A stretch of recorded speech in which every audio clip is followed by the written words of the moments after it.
Good afternoon, everybody. Shavua Tov, and welcome to the Israel Brief, brought to you by Lay of the Land.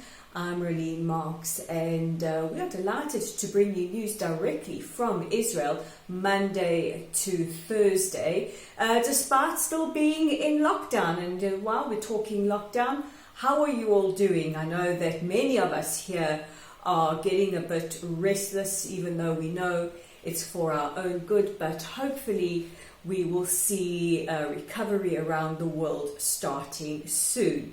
So that brings me to our top story of the day, and that is the latest details regarding COVID-19 in Israel. Today it was reported that we had our lowest number of infections in well over a month. Now, this coincides perhaps with Israel starting to lift a few more restrictions that began at midnight on Saturday night. So where we stand at the moment are as follows. Any businesses that are street facing, little shops that are on the street, they are allowed to open. At the moment, businesses can have up to 30% of their workforce in there as long as they keep to strict social distancing and hygiene laws. And what this means is wearing a mask, making sure the hands are washed, checking temperatures before anybody enters the building. Last week, IKEA, which is a big brand furniture store, they opened their doors. They are prepared, and people do have to queue to get in. Also, children going to kindergarten and grades 1 to 3 have been allowed to return to school, albeit in shifts of about 15. And the government is in discussion about the possibility of opening more schools. Also opening are beauty salons and hairdressing salons, as long as they keep with very, very strict criteria. They have to wear rubber gloves, they have to change gloves between clients, and they have to keep a mask and a perspex guard on at all times. Also opening are restaurants for takeaway purposes.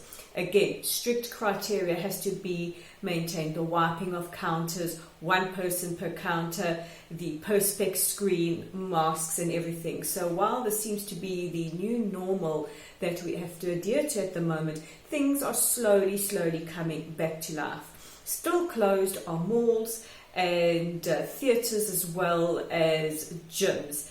And hopefully, if the numbers are positive, we will see slightly more restrictions being lifted.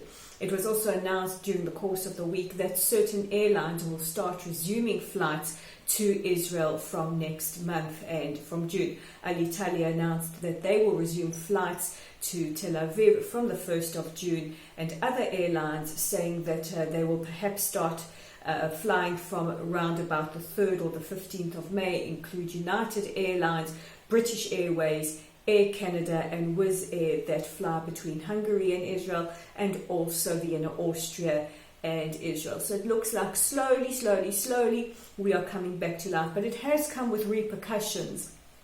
Sadly, one of the shop owners from Machane Yehud in Jerusalem has committed suicide because of his fears that he won't be able to provide for his family as a result of COVID-19, and a lot of controversy with the amount of help that the government is giving small business owners, and many shop owners from big chains refusing to open their stores until they get some help from the government.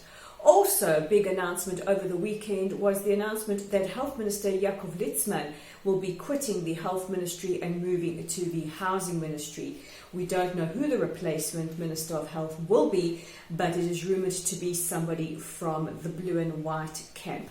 And this is a decision that has been met with a lot of applause from Israelis who have long criticized Litzman and the way that he's conducted himself, and we can't forget that letter written to him by the medical fraternity asking for him to be removed. But let's take a look at where Israel's stats are today. At the moment, we are 15,443 confirmed cases. This is from the beginning of the outbreak of COVID. And the amount of people that are in serious condition are 133, 99 on ventilators. So that number has reduced significantly. Sadly, we have lost 201 people to this potentially deadly virus, and 6,731 people have made full recoveries.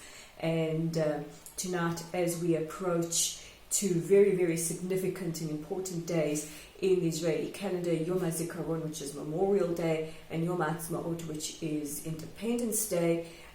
From tomorrow, as we mark Independence Day, we will be going into full lockdown.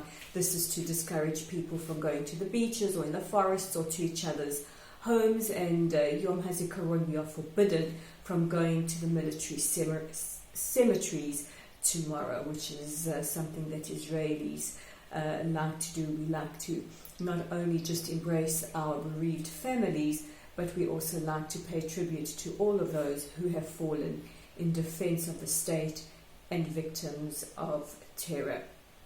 In a couple of hours, a siren will wail out at about 8 o'clock, and this will signal the start of our annual Yom HaZikaron Memorial Day.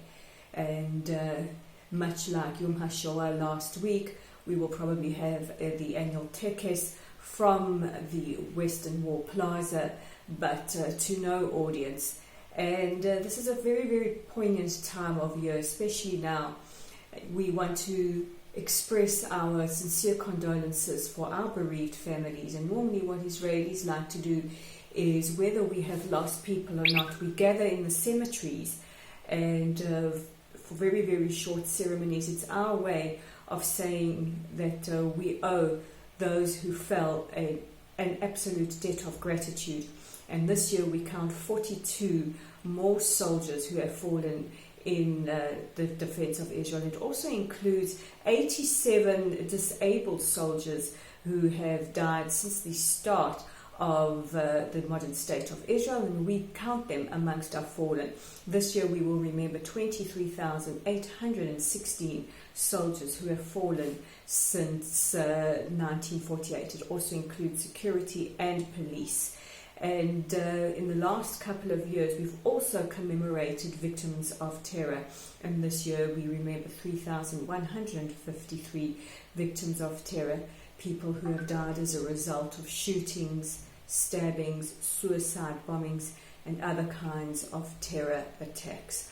And it is our appeal to you to please, over the next 24 hours, try and learn the names of some of the soldiers who have fallen or some of the victims of terror, because it is so important that we keep their memories alive. So these are your top stories making headlines in Israel today. Don't forget that you can check out our content on our website at www.layoftheland.online. You can read my article about how we are going to commemorate Yom HaZikaron and Yom Ha'atzmaut while still being in lockdown. You can also check out our Facebook page at Lottl site. Our profile picture looks like this. And while you're there, give us a like or a follow, share our content. We have our dedication to those who have fallen, that is up to date. And you play a part in helping to get Israel's side of the story out to the masses. You can do this by subscribing to our YouTube channel. We are at the Israel Brief, and all you have to do is simply click on the subscribe button. I'm Rolene Marks with this very special Eve of Memorial Day edition of the Israel Brief, and we'll chat again tomorrow.